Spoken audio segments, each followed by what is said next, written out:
오늘 이사야 40장 말씀을 통해서 말씀을 깨닫는 지혜와 응답받는 기도의 은총이 우리에게 넘치게 될 줄로 믿습니다. 이사야는 1장부터 39장까지의 내용, 그리고 40장부터 66장까지의 내용으로 전반부 39장, 후반부 27장으로 나눌 수 있다라고 했습니다. 마치 성경의 신구약처럼 딱 반으로 나뉘는데요. 문제는 이것을 과연 1, 2부를 어떻게 볼 것이냐라고 하는 관점이 중요합니다. 어제 말씀드린 것처럼 1, 2부 사이에는 200년의 시차가 있어요. 그래서 어떤 학자들은 이것이 제1 이사야, 제2 이사야라고 보기도 합니다. 그래서 제1 이사야는 실제로 이사야가 썼고 제2 이사야는 이사야의 제자들 또는 이사야의 학파들이 이어서 200년 후에 쓴 것이 아닌가라고 하는 학설이 있어요. 그런데 그렇다면 하나님께서 왜 이사야라고 하는 하나의 책으로 우리에게 주셨을까라고 하는 게 우리는 궁금한 거죠. 성경책이 우리가 지금은 책으로 보고 있지만 원래는 두루마리지 않습니까? 양피지 두루마리인데 이사야 사본이 많이 발견됐어요. 가장 오래된 사본이 이사야 사본이거든요. 가장 오래됐고 가장 보존이 잘 되어 있어요. 그래서 가장 우리에게 성경의 원문을 잘 알려주는 본문이 이사야인데 이사야가 66장이나 돼요. 어마어마한 부피예요. 이게 양피지로 따지면 상상을 초월하는 부피예요. 그러면 이것이 과연 발견될 때 1부 따로 2부 따로 발견되었을까? 아니라는 거예요. 매번 통째로 발견됐어요. 그러니까 만약에 이게 1, 2부가 따로 쓰여졌거나 1, 2부가 별개의 책이라면 두루마리가 2개로 발견되는 게 맞는데 이게 하나란 말이죠. 어느 두루마리든 39장 다음에 바로 40장이 붙어있지 이게 뭐 한 100년, 200년 후에 다시 쓰여진 게 아니란 말이에요. 그렇다면 어떻게 볼 것이냐. 우리가 이사야를 보면서 39장과 40장 사이를 어떻게 연결할 거냐가 굉장히 중요한 과제인데 이것을 우리는 어떻게 볼 거냐면 한 이사야가 썼다고 보는 거예요. 그러면 200년의 시차를 어떻게 이해할 거냐. 44장, 45장 들어가면 고레스가 나오거든요. 이 고레스라는 왕은 페르시아 왕이에요. 이 고레스가 칙령을 내려서 바벨론에서 돌아온단 말이죠. 그런데 이사야는 히스기야 시대 사람인데 아직 바벨론 포로 잡혀가기 전 사람인데 그러면 잡혀가기 전 사람인 이사야가 어떻게 고레스의 이름을 아느냐, 어떻게 페르시아가 나중에 바벨론을 무너뜨릴 것까지 알 수 있느냐. 문제는 여기에 있는데 우리가 성경을 바라보면서 어떻게 볼 거냐. 우리는 예언자의 관점에서, 즉 하나님께서 그에게 지금 일어날 일만이 아니라 앞으로 일어날 일까지도 보여주셨다라고 보는 거예요.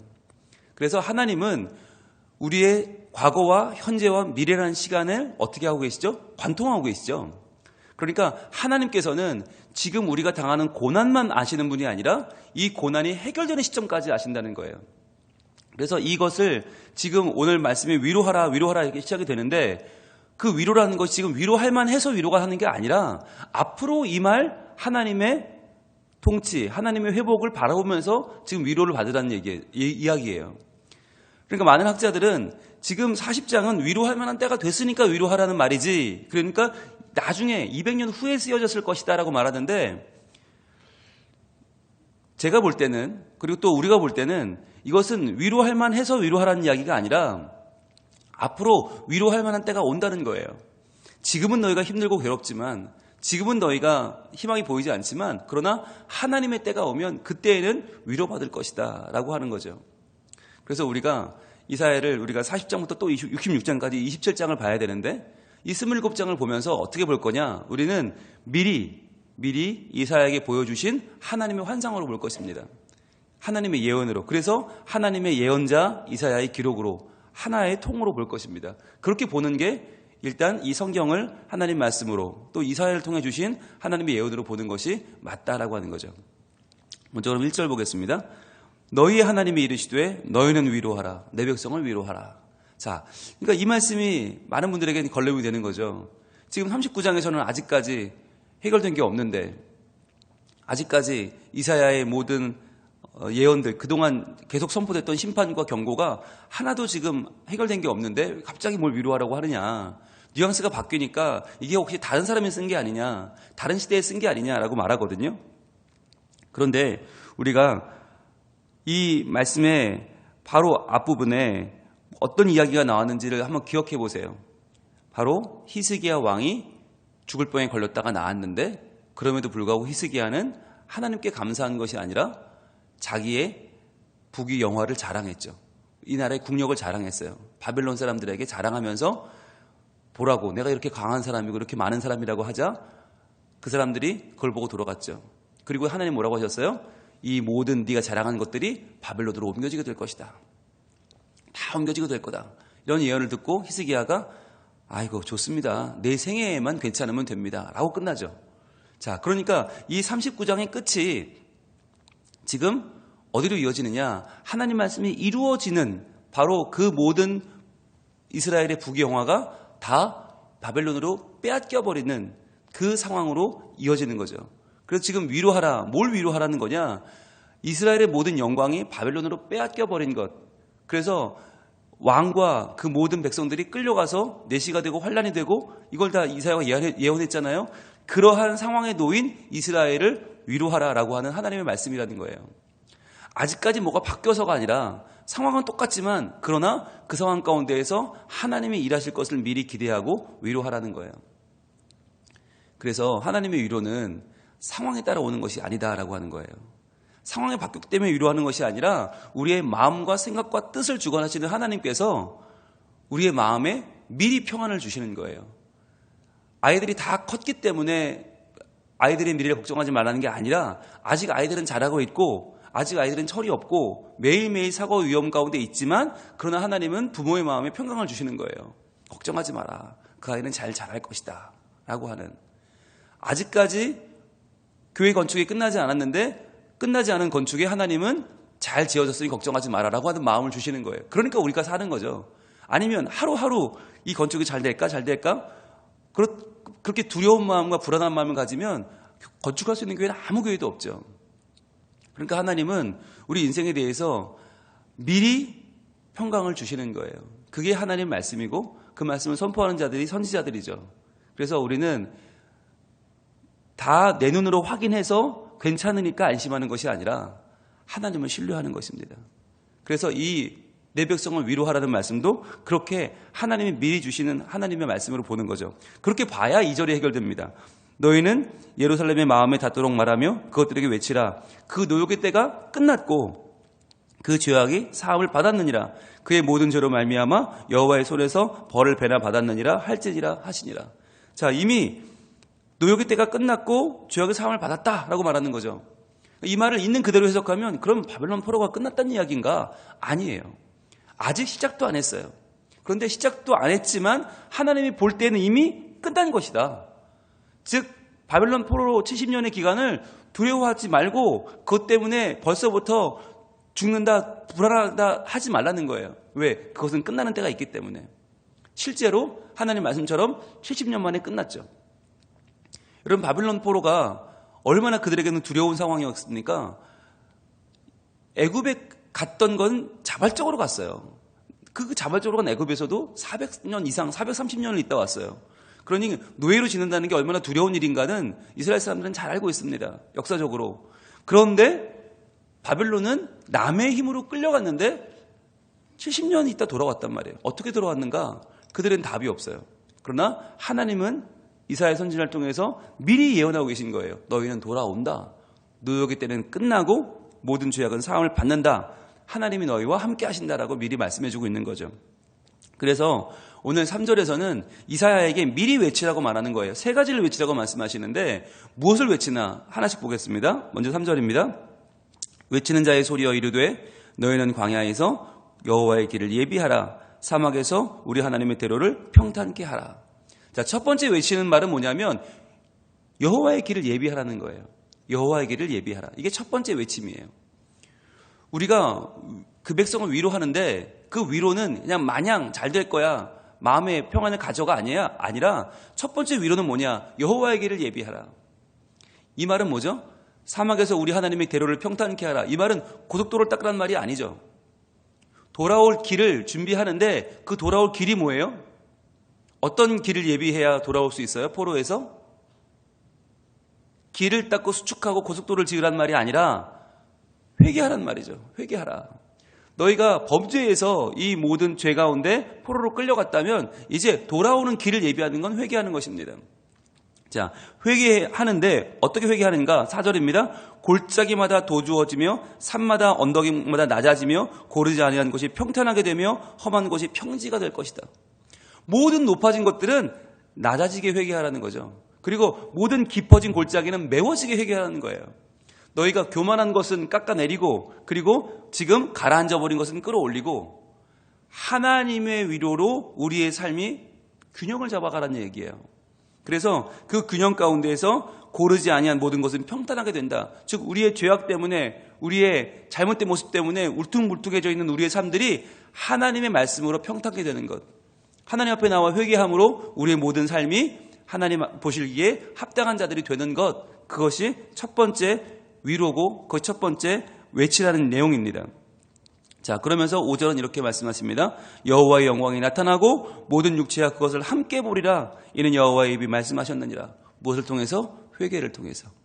우리가 회개함으로 그 길을 준비하면 여호와의 영광이 나타난다. 모든 육체는 그것을 함께 볼 것이다. 이것이 첫 번째 외치라의 내용입니다. 그래서 여러분 노란색을 드시고 표시해 보시면 3절에 이렇게 말씀해요. 여호와의 길을 예비하라. 자, 그 앞에 이르되도 있죠. 이르되도 표시하시고 여호와의 길을 예비하라 표시하시면 이게 첫 번째 이르되예요. 첫 번째 이르되. 뭘 외치라고 하시는가?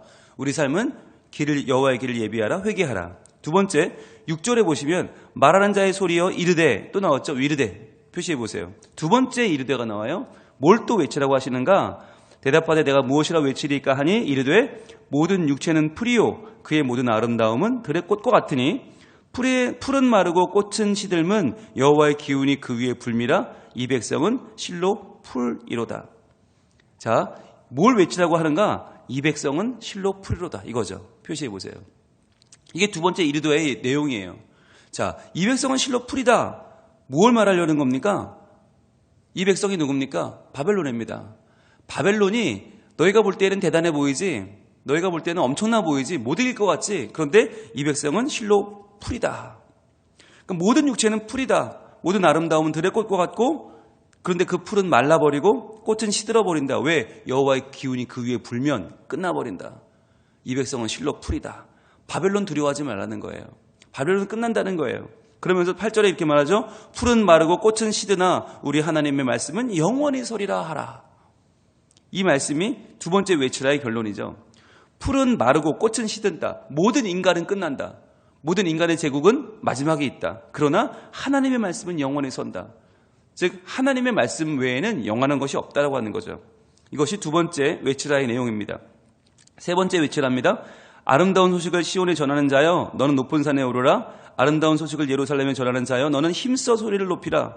두려워하지 말고 소리를 높여 유다의 성읍들에게 이르기를. 자, 표시해 보세요. 이르기를. 세 번째 나왔어요.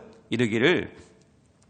그럼 뭐라고 이르라고 하는가? 두려워하지 말고 소리를 높여서 이르기를 너희의 하나님을 보라. 표시해 보세요. 이게 세 번째 보라예요. 이게 세 번째 외치라예요. 너희의 하나님을 보라. 이것이 세 번의 외침의 결론입니다. 첫 번째 외침은 여호와의 길을 예비하라. 회개하라는 거였고 두 번째 외침은 이 백성은 실로 풀이다. 두려워하지 마라. 바벨론 끝난다는 거였고 그러나 세 번째는 제일 중요한 너희 하나님을 보라. 첫 번째 외침은 우리 자신에 대한 거죠. 회개하라. 두 번째는 그들에 대한 것이죠. 그들의 삶은 풀이다. 그러나 세 번째 결론은 여호와를 보라는 거예요. 즉 중요한 건 우리도 중요하고 그들도 중요하지만 제일 중요한 뭘 봐야 되는가? 하나님을 봐야 한다는 거예요. 너희의 하나님을 보라. 즉 너희를 도우시는 분, 너희의 구원자 하나님을 보라. 이것이 하나님이 우리에게 말씀하시는 결론입니다. 그러면 그 하나님이 누구신데요? 10절 보라 주 여호와께서 장차 강한 자로 임하실 것이요. 강한 자 표시해 보세요. 강한 자로 임하실 것이다. 근데 이게 언제예요? 장차예요. 장차. 이게 지금이 아니라 장차 앞으로예요. 앞으로 지금은 너희가 약하고 너희 하나님도 약해 보일 수 있으나 그러나 아니라는 거예요. 장차 강한 자로 임하실 것이요 친히 그의 팔로 다스리실 것이라. 보라 상급이 그에게 있고 보응이 그의 앞에 있으며. 상급이 그에게 있고 보응이 그의 앞에 있다는 말은 뭡니까? 하나님을 믿으면 상급이 있고 하나님 믿지 않으면 보응이 있다는 거죠. 바로 구원과 심판이 그분에게 달려있다. 그래서 그는 강한 자라는 거예요. 자, 그런데 강한 자로만 오시면 그분은 두려운 자죠. 무서운 자죠. 심판자죠. 그분이 동시에 누구냐? 11절에 그는 목자같이, 목자예요. 표시해 보세요. 목자. 하나님은 강한 자, 하나님은 구원하시고 심판하시는 두려운 분만이 아니라 더 중요한 건 그분은 목자다. 목자는 누구예요?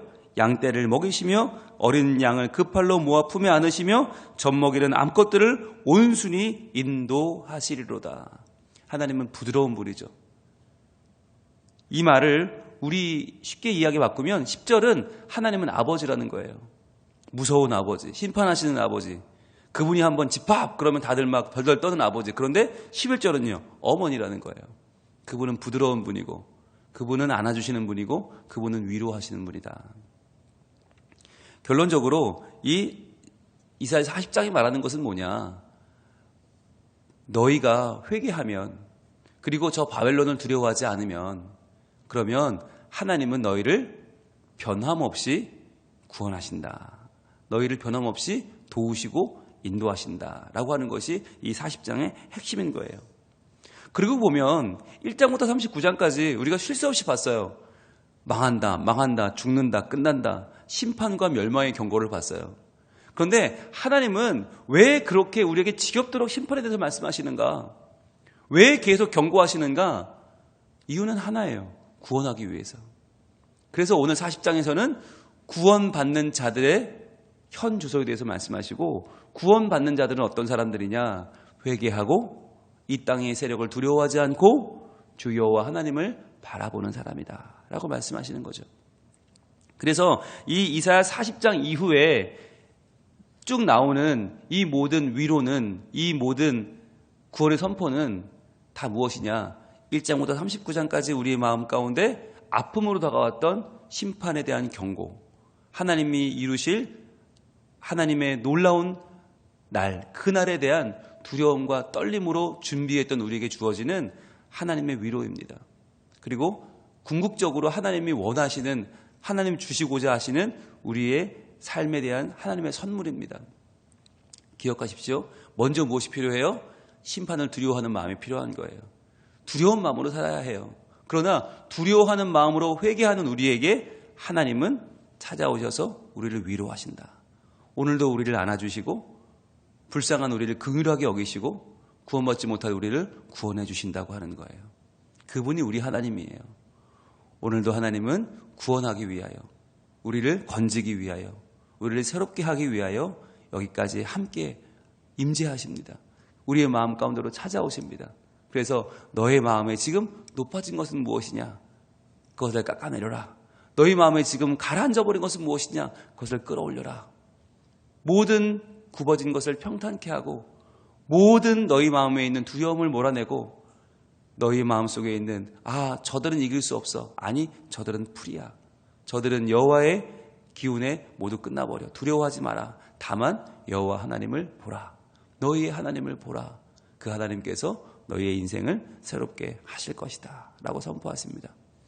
이 시간에 문제를 보지 마시고 연약한 나를 보지 마시고 문제를 해결하시는 우리 여호와 하나님, 구원의 주님, 긍휼하신 주님, 내 인생을 더 선한 길로, 바른 길로, 오직 한 길로 인도하시는 구원의 하나님을 이 시간 바라보고 우리 마음의 위로를 얻고 새 힘을 얻고 내가 걸어갈 인생의 새로운 목적과 방향을 분명하게 붙잡는 하나님의 사람들, 우리 성민 가족들 될 수 있기를 축복합니다. 기도하겠습니다. 하나님, 이사야 말씀은 어렵습니다. 그러나 문자로 보고 문서로 보고 이것이 마치 고대 문서인 것처럼 해석하는 것이 아니라 과연 하나님은 내게 무엇을 말씀하실까? 하나님은 내게 무엇을 보여주실까? 하나님은 지금 내게 어떠한 마음을 원하실까? 하나님을 바라보면 주여 이 문서도 이 말씀도 우리에게 지금 주시는 하나님의 사랑의 편지가 되고 지금 우리에게 주시는 위로의 말씀이 되는 줄로 믿습니다.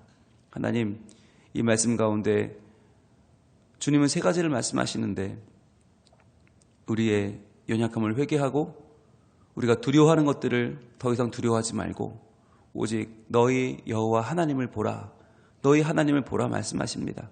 주여, 오늘 눈을 들어 하나님 보기를 원합니다. 문제를 바라보며 지쳐있고 내 자신을 바라보며 아파하는 우리가 눈을 들어 하나님 보기 원하오니 아버지 하나님, 이 시간 주님 바라보는 우리 모두에게 하나님의 은총을 베풀어 주시옵소서. 그리하여 하나님이 주시는 참된 위로가 우리 삶의 참된 변화와 참된 아름다운 모습들이 참으로 많이 임하는 복된 아침이 되게 하여 주시옵소서. 그리하여 이 말씀 붙들고 오늘 하루 동안 기도하며 나아가겠사오니 하나님, 회개하는 영혼 되게 하시고 두려움을 쫓는 영혼이 되게 하시고 주님 바라보고 위로를 얻는 복된 하나님의 사람들로 오늘도 살게 하여 주시옵소서. 앞으로 이사야 40장 이후로 66장까지 모든 말씀 가운데 하나님 말씀에 귀를 기울이게 하시고 그 말씀으로 이 우리 삶의 위로를 얻어 오늘도 힘차게 살아가는 하나님 백성들이 되게 하여 주옵소서. 예수님 이름으로 기도합니다.